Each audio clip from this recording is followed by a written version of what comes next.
पिंपरी चिंचवड पाठोपाठ पुण्यातही दोन्ही राष्ट्रवादींचं ठरलं. शरद पवार आणि अजित पवार एकत्र निवडणुका लढवणार. अजित पवार 125 तर शरद पवार 40 जागा लढवणार असल्याची माहिती.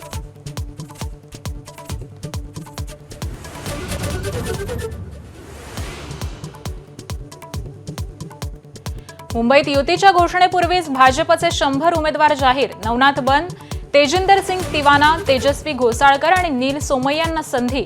8ही उमेदवारांना दिलेले AB फॉर्म.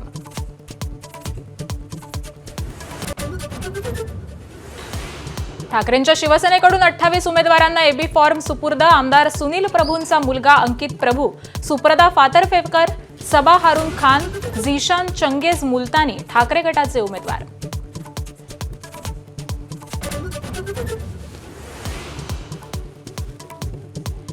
मुंबई, ठाणे, नवी मुंबई, कल्याण, डोंबिवलीच्या माजी नगरसेवकांची एकनाथ शिंदेंनी शाळा घेतली. ठाकरे बंधूंच्या युतीची चिंता करू नका, 20 दिवस वॉर्ड सोडून जाऊ नका, अशा सूचना.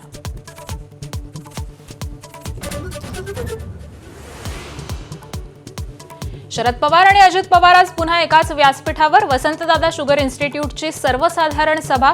मुख्यमंत्री देवेंद्र फडणवीस हजर राहणार का, याची उत्कंठा.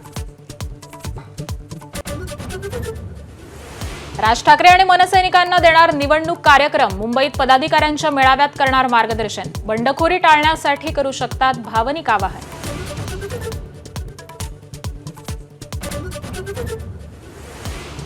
अजित पवारांच्या राष्ट्रवादीकडून मुंबईत 37 उमेदवारांची पहिली यादी जाहीर. नवाब मलिकांच्या कुटुंबातल्या तिघांचा समावेश. 10 मुस्लिम उमेदवार. तर शरद पवार गट मात्र ठाकरेंसोबत लढणार.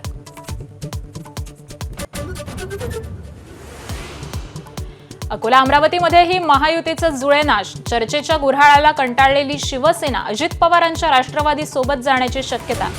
अकोल्यात आज संजय राठोड आणि इंद्रनील नाईक शेवटचा प्रयत्न करणार. खुल्या प्रवर्गासाठीच्या जागांवर आरक्षित जातीच्या उमेदवारांना उमेदवारी नको. सेव्ह नेशन सेव्ह मेरिट संस्थेचं सर्वच राजकीय पक्षांना आवाहन. 2019 मध्ये नोटाला झालेल्या मतदानाची आठवण करून दिली. उत्तर प्रदेशात कडाक्याची थंडी. 1ली ते 12वी पर्यंतच्या शाळांना 1 जानेवारीपर्यंत सुट्टी दिली. दिल्लीसह साऱ्या उत्तर भारतात धुकं आणि थंडीची लाट.